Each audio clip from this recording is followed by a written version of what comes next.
Not gonna do it.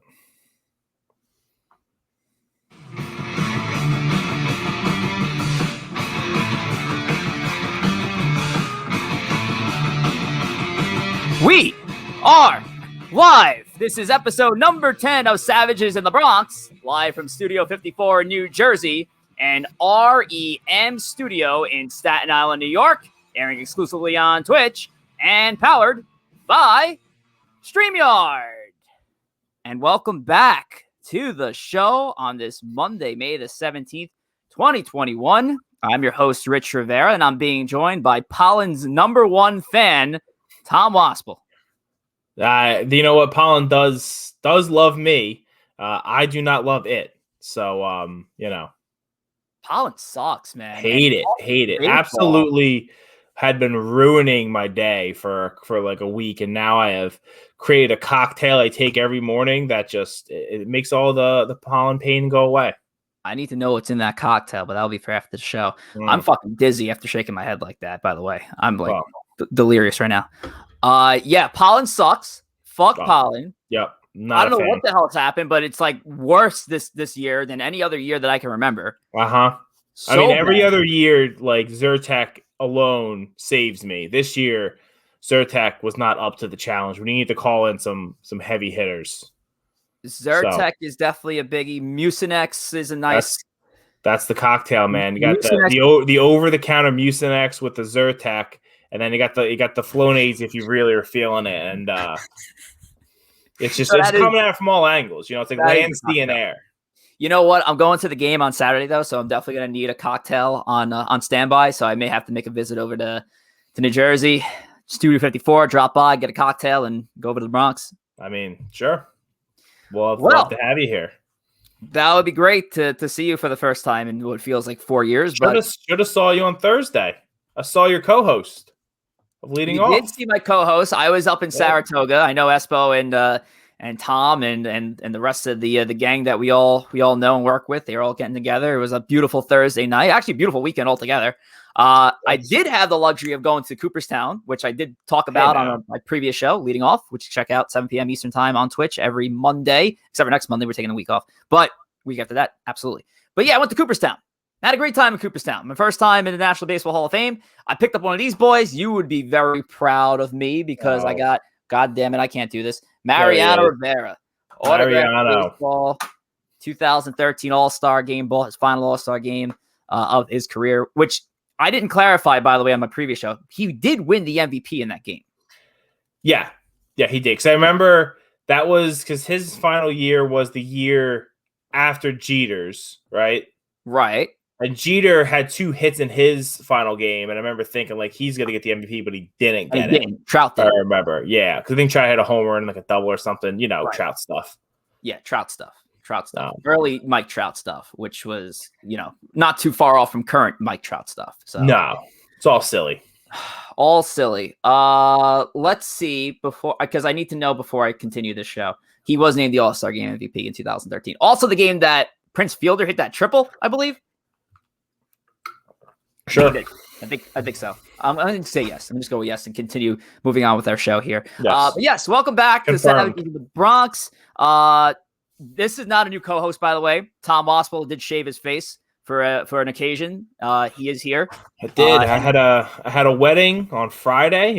Definitely real weird to be at a wedding in this not really post-COVID, like still COVID-ish kind of world, and tail end of COVID-ish. Hopefully. Yeah, it was definitely an experience to say the least.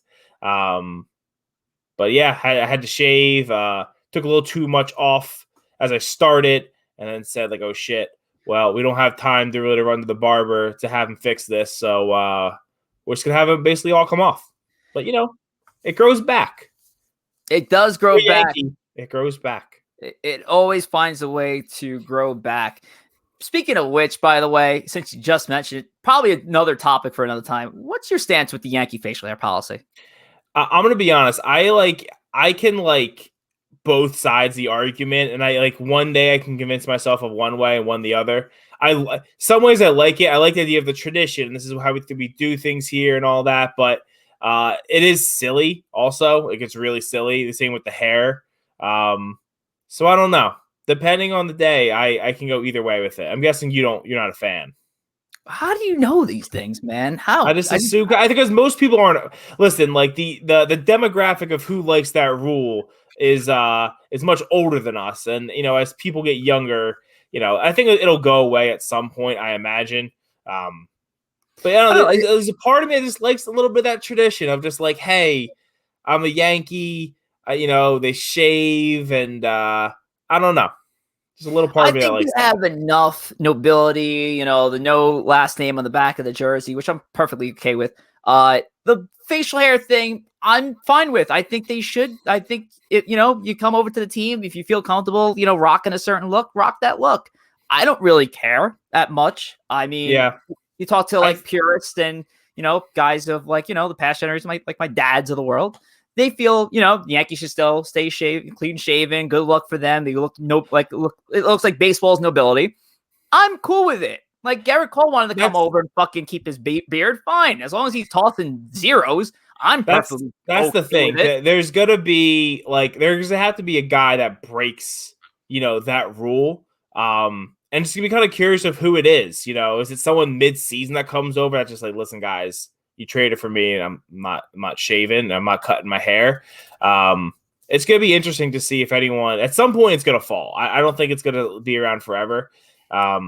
It can't be just some guy from the minors can't come up and be like, listen, I got long hair, and what are you gonna do about it, Yankees? Because they'll be like, I don't know, we'll just not bring you up or trade you. But I agree. I think it will, but I feel like if it had any opportunity to fall, it would have been Garrett Cole.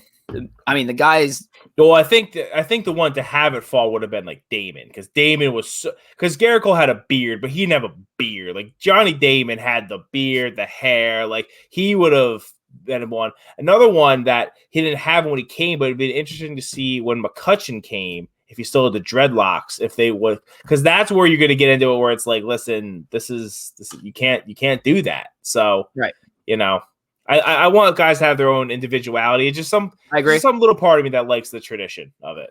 Talkman said, fuck it. Like once he got traded, he's now growing out a goatee now. He said, screw it, man. I'm going to grow this shit out and bash for San Francisco. I mean, I feel if certain players feel comfortable with a certain look, why would you want to get away from that? I mean, it's something silly as a mustache or a big beard. And if that's really like dragging down a player, I think there's more problems than. Well, they can have a mustache. The mustache has always been around, but it's been allowed for a long time. Right. We're going to talk about a couple of those mustaches later on tonight. I know Don Mattingly had his arguments with the Steinbrenners over the facial hair policy in the past. He had to rock the mustache, whatnot, but we'll talk about that in a little bit with Donnie Baseball and the rest of the gang on our big segment later when we talk about all-time lineups, the greatest Yankees to never be inducted to the Hall of Fame. Should be a lot of fun, but the Bronx is burning.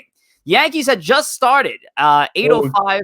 Base hit for DJ LeMahieu to lead the game off. First pitch. Love it. And literally just started as our very own John Sterling over there making the call on the LeMahieu. Well, thank you, Susan.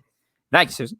Garrett Cole on the mound for the Yanks. Texas Rangers are opposing with Jordan Lyles, who's got a nice 6.63 ERA to start the 2021 season. Not so good. And then Cole's like 1.37, 78 Ks. It's just disgusting. Cole has been unbelievable this year. So, yep, Yankees are playing right now, which is great. Matt Tucker in the chat goes, Officer Ford? Did Ford do something? He had the mustache. When he came back up. Right. He was rocking the mustache, looked like a cop. That's right. Then he remembered, listen, I still stink and I still can't hit, so I can't have a funny mustache. And he shaved the mustache and he still stinks and he can't hit. So yeah, that's why it's listen, if you're gonna rock a mustache, hit by Luke Voigt, 2 on, no out, love that. To rock a funny mustache, you have to be good. And Mike Ford was like, well, I'm not. So Matt Tucker says time to feast because, of course, Lyles with that 6.63 ERA against the Texas Rangers. And also shout out to Matt Tucker because I was away for his bachelor party for the weekend up in Saratoga and Cooperstown. So, again, congratulations to Matt. Thank you for the great times. Had a lot of fun up in northern New York. So, great times all around. Regular here of Savages in the Bronx. Good stuff, Matt. Looking forward to you joining the Married Man Club. So we'll have meetings every Wednesday night. So looking forward to see you there. Right, but we'll see you here every Monday night, of course. Well, yeah, at it's 8 p.m. obviously we had to on move it Saturday. because of the show. That's obviously the biggest deal. Yes, Right. yes, We had to yes. move because of the show. Yeah, I was like, listen, guys, we can't I'm meet so anymore on sorry. Mondays. I'm so I talk sorry Yank. that you have to miss your lonely meetings. But Matt will be gladly joining you really soon for. All right. Our other note, which is pretty huge, the Yankees and the injury bug always seems to be a reoccurring note here on Savage in the Bronx, but we got hit a little bit harder than normal over the last for this season to start. Giancarlo Stanton and Aaron Hicks both headed to the IL. Stanton with a quad strain, Aaron Hicks with a left wrist sprain. Both placed in the 10-day IL. I believe they called up Albert Abreu and they selected the contract of Ryan Lamar, former big leaguer in his own right, to take those spots. So big injuries for the Bombers.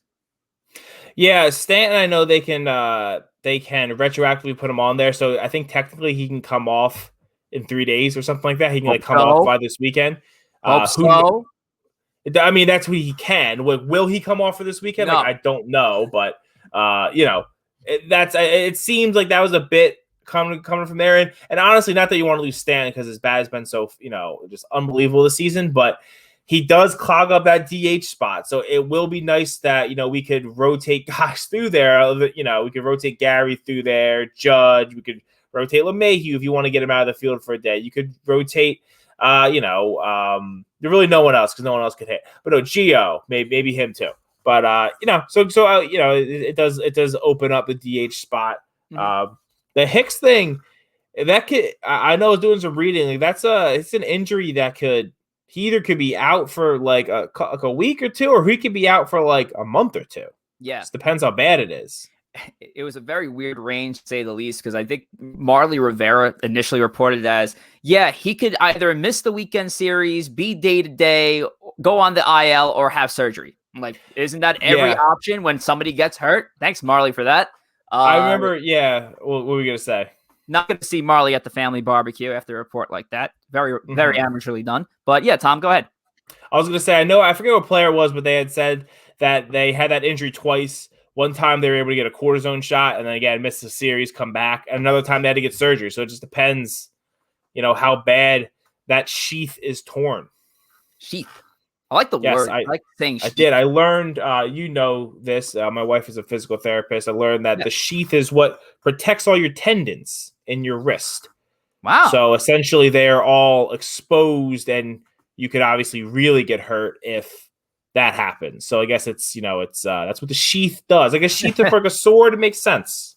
That makes sense. I told this to Espo on the previous show too. I think when being a Yankee fan and seeing all these injuries happen over the last 5 seasons, you get to find out about new body parts, new tendons. I feel like a doctor after listening to some of these Yankee reports. I mean, it's nuts. So yes, the torn sheath in the left wrist of Aaron Hicks, putting him out on the shelf. So again, hopefully the Yankees could pull through without these two guys starting tonight against the Texas Rangers. But it's looking good so far, I guess, Tom, because they're playing well. Too long. I want to Judge did something I missed, but he did not get on. Gio up 0-2 count. Don't like that, but Gio will battle back. Maybe another big 3-run homer. We can take that. And I saw that 3-run home run the other day while I was gone. Literally flicking the wrist. That was it. He flicked the wrist and like the ball just travels. And this seems like a Gio Urshela home run. Like every time he just puts bat on ball and it just goes. I don't know how he does it. It's the Todd Frazier home run. It's just, kind of like you just throw the bat and then somehow the ball goes 350. Right. We got a report from the chat here. Matt says, just read Zach Britton had a setback in his rehab. So that's not good. It's not great. Thanks, Matt, for that Matt, report. Go back to somewhere else. Get out of here. Go, Matt. Stop ruining our day. Stop ruining our day, Matt. Go back to Saratoga. All right, let's talk about Sincerely Ali Studio, because since 2020, Sincerely Ali has been customizing wine glasses and coffee mugs and scented candles, doing a great job there. And Tom, listen, weather is getting warmer and warmer. Memorial Day weekend is around the corner. We got barbecues happening. People are going to the beach. I can't wait to go to the beach. But while I'm in the studio, I'm lighting up on Allie's candles called Don't Be a Salty Beach, especially during these Yankee games as they're killing it as of late. Her products always fantastic. Candles are great. So go follow Allie at sincerely.Allie. That's with 2 E's on Instagram. And also check out her Etsy page at Sincerely Ali Studio for all things for your self-care needs. Sincerely Alley. I actually just heard that Gio Urshela took a big whiff of Sincerely Alley Candle before he hit that RBI single. Nice base knock. So, it's proven it works. It works. I love it. Makes things smell good and makes you, driving runs. I love it. So we need more of those scented candles in the dugout at the games. And yeah, we need a scented candle is going to prevent some of these Yankee injuries as well. So Valley can get that. Just surround Giancarlo with them. Yes, Giancarlo. This looks like a prayer circle. Like a prayer circle. Giancarlo.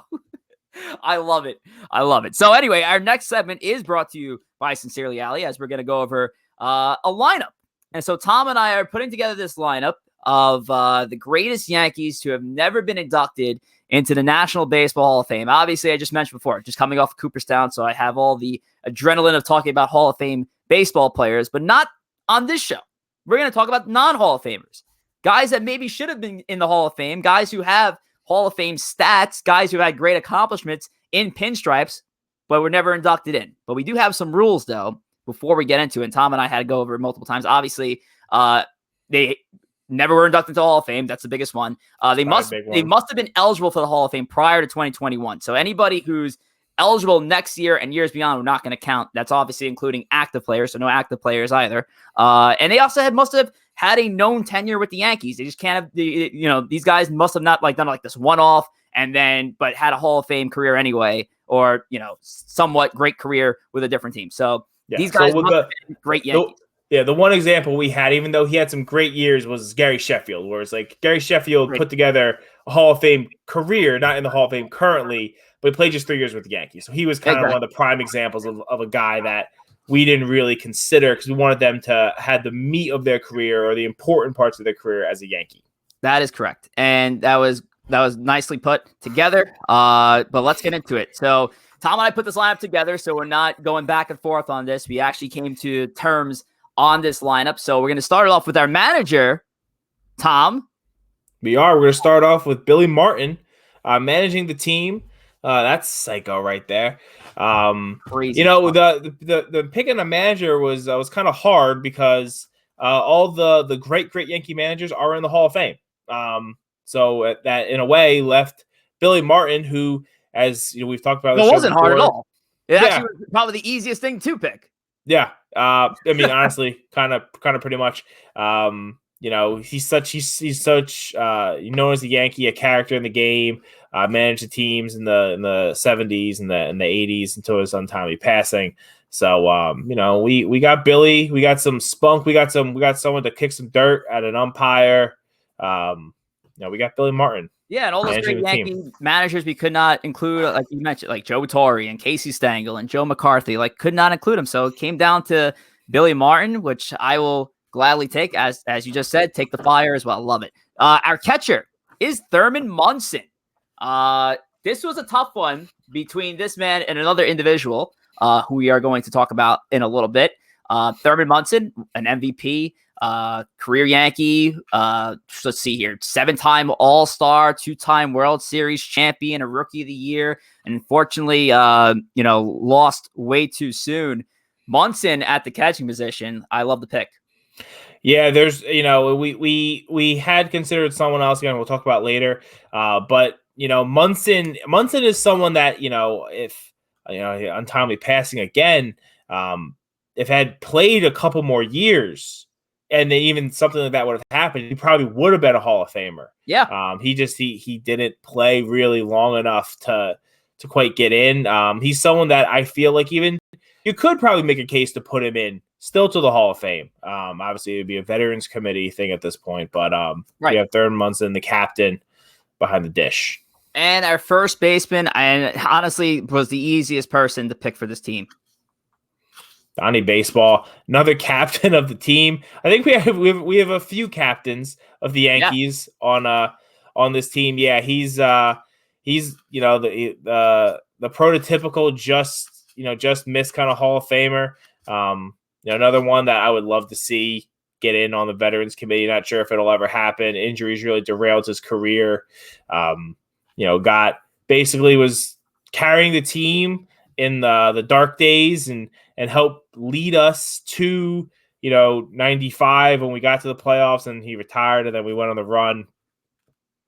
So Donnie Baseball, just an all-timer. Yeah, and it was an easy one. And honestly, if between me and you, and I guess everybody who's listening on the show, so not just me and you, I think Donnie Baseball will get in. I think he will get in one day in the Veterans Committee. I mean, just looking at the numbers, his career achievements. I mean, I feel like this is a Hall of Fame stat line, and it's a damn shame that he couldn't stay healthy for a good portion of his career. But I think this is a guy who at the right time, I think he will get in.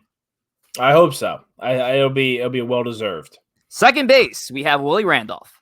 Willie Randolph, who to some of our younger listeners, remember him as the third base coach, during those great teams of the '90s, but also a great player in his own right at second base.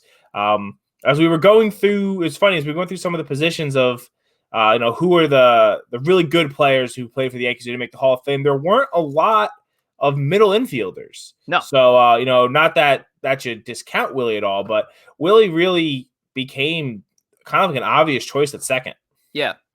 And if it wasn't for the fact that we had the no active player rule in place, I think Robinson Cano would have been our guy at second base. I think when it comes to second baseman, and I was telling Tom this, I don't think any Yankee second baseman in history comes close to the career that Robinson Cano had. I think there are a couple that are very good, but I don't think Cano, as overall stats go, I think Cano would have been the guy if he was inactive, obviously. And if he was not, he's not going to get in because he got popped for steroids a bunch of times. Because he's a jackass, right? At third base, Greg Nettles. Yeah, I mean, a guy I know in your earlier show, you were talking about Brooks Robinson, potentially the greatest to ever pick it at third base. Greg Nettles is not necessarily that, but he was an unbelievable third baseman, a stronghold on the team in the 70s there for those iconic teams. We got Greg at third. Yes, Nettles at third base. I mean, those highlights from, I believe it was either the 77 or 78 World Series. I don't remember because they're just so close together. But he just was putting on defensive highlight reel after defensive highlight reel there. And obviously that picture was a perfect personification of what Nettles was all about. And again, back to like the Cano thing, Tom and I were back and forth on what we felt about third base. And here's the deal. Alex Rodriguez, his induction eligibility is next year. So he wouldn't have been eligible to be inducted into the Hall of Fame anyway. So we couldn't include him as our third baseman. Obviously, he has his controversy and his vices as well to throw in there, but Nettles is our guy for third base. Sure is. At shortstop, this is probably going to be, we really dug into the history books on this one, Tom. This man right here, that's not a right hand. That's not Brett Gardner, by the way. He kind of looks like him, but that's Frank Crissetti.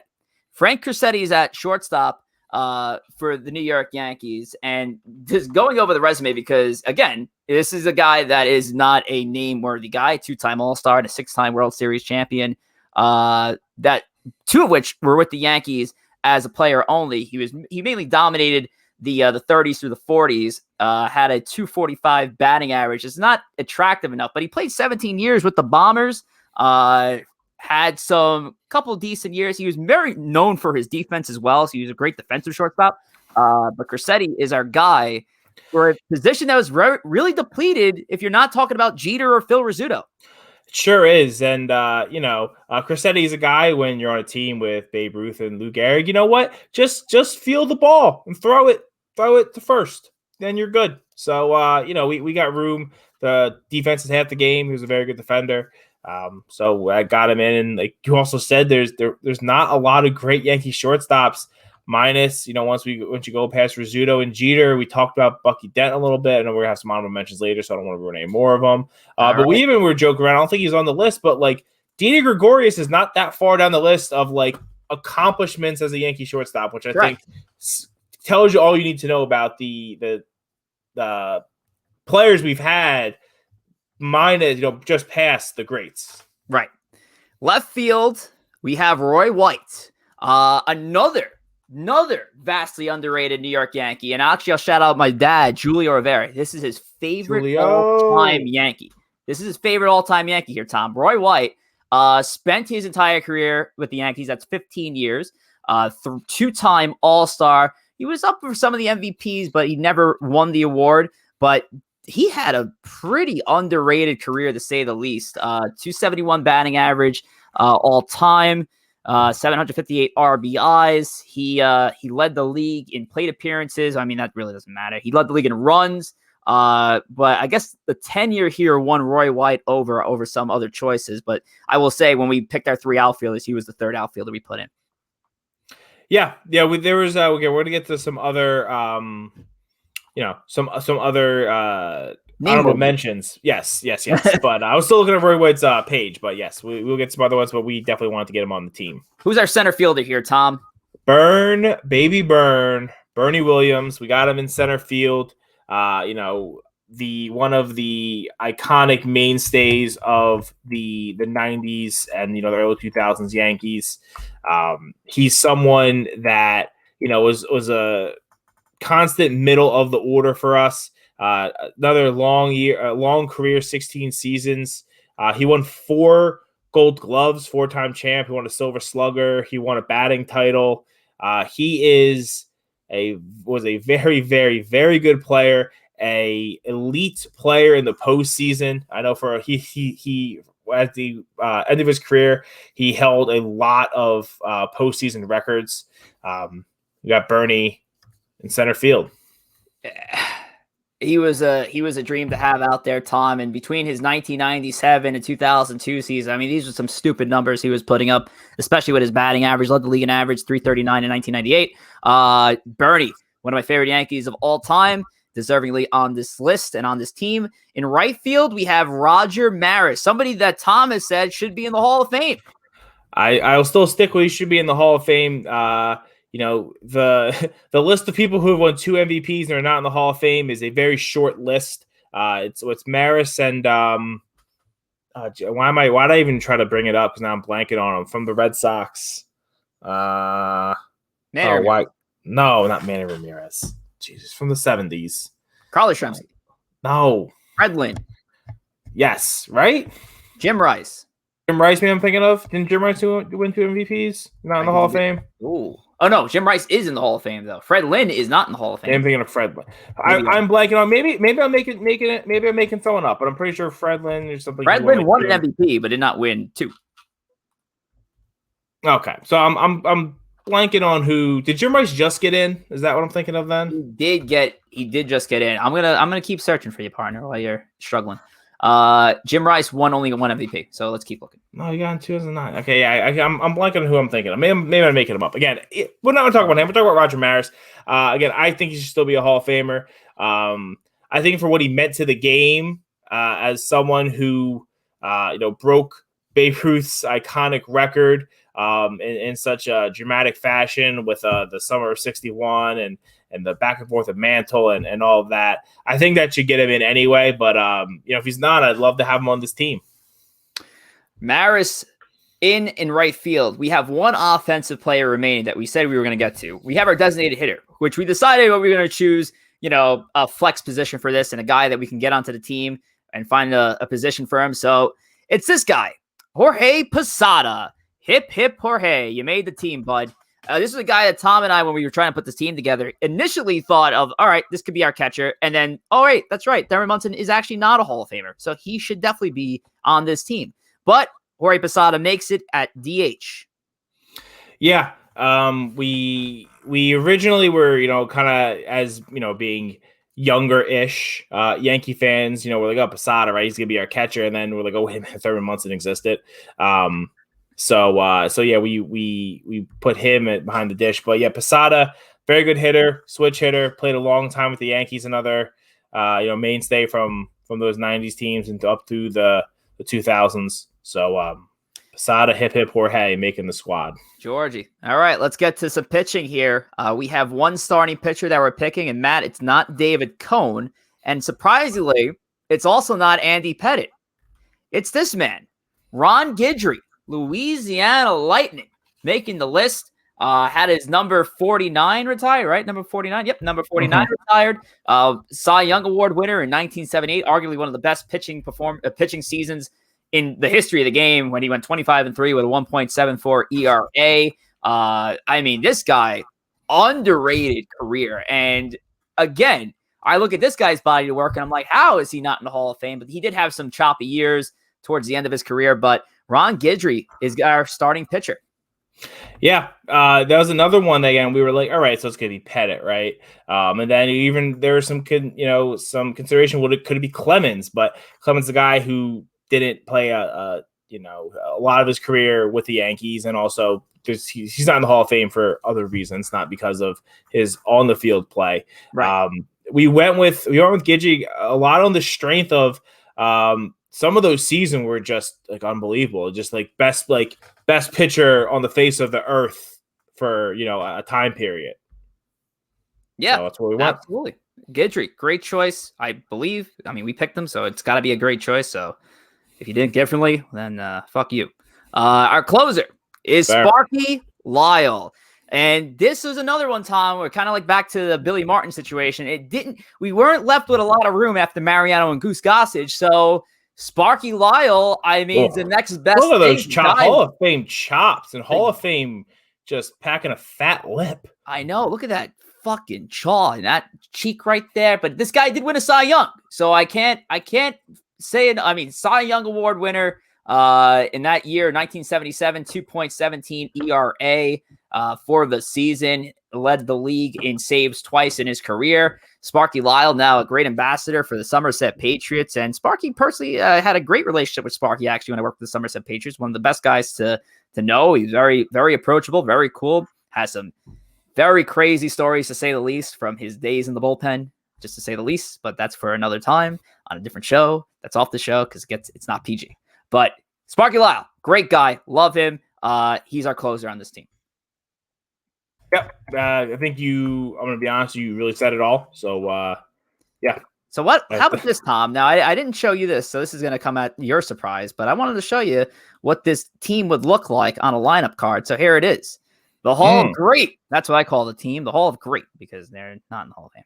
But here it is. I got Randolph leading off, Roy White hitting second, Mattingly third, Munson hitting 4, Bernie Williams 5, Maris 6, Crissetti 7, Jorge Posada hitting 8, Greg Nettles hitting 9. Of course, Guidry and Lyle is our pitching. Billy Martin managing a matchup nightmare with righty switch, lefty, righty switch, lefty, righty switch, lefty, then back to righty. That is a strong lineup. Strong lineup. Would you make any changes to that? Was that you like that? I think you do. I see it on your face. You're like, I mean, yeah. I definitely do like it. You could probably nitpick some things in there, right? Maybe you want to move Posada up above Crissetti. I know you got like the balance. Maris is a Yankee. You may move him up a little bit, but I mean, overall, that is a strong lineup that would win some games. And that is from a championship winning softball manager over here that's putting that squad together. Actually, I didn't manage that team that won the championship. I was just on it. Oh well. But hey, that's someone to sit on the bench. So Hall of Great, good stuff, Tom. I thought we did a good job there with the non-Hall of Famers that were Yankees and had great careers as Yankees. So there you go, all-time lineups, and we're gonna definitely do some more of those as we move on with the show in season 1 of Savage in the Bronx. But yeah, you can check out all of season 1 so far on YouTube. So make sure to like and subscribe to us on YouTube for all our great shows, including last week's where we had my buddy Joe Stern over the 3 Ugly Guys podcast. We talked about the greatest Yankee walk-off wins of all time in our bracket. That was a lot of fun. So yeah, a lot of good stuff on YouTube. And of course, you keep the support going by following us on Twitter at Savages Bronx. You can follow Tom at Wospil54. And you can follow me at Rich J. Rivera. And let's end our show, Tom, with our fun bit called A Player to Be Named Later, which, of course, we're trying to stump each other on a former Yankee or even maybe could be a current Yankee, too. Current Yankee would be a bold move. Yeah, that'd be a bold move. Peralta. Is it Wandy Peralta? Wandy Peralta, right? So, A Player to Be Named Later. Tom, give it to me. What do you got? So I'm going to be honest, Rich. I had forgot to look this up, and then I scrolled down the script, and I'm like, oh, no, I have to look this up. But I pulled it together. I pulled it together really quickly. So we're good. We're good here.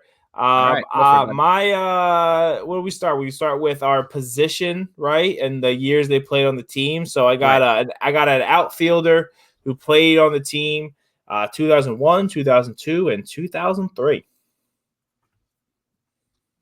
Kareem Garcia. Not Kareem Garcia. All right, what else you got? Let's see. I'll give you one that we don't normally start. We usually go to numbers here, but you just do so well with those. Need to go away with that. He made his major league debut with the Yankees. So 2001, 2002, 2003, outfielder made his major league debut with the Yankees.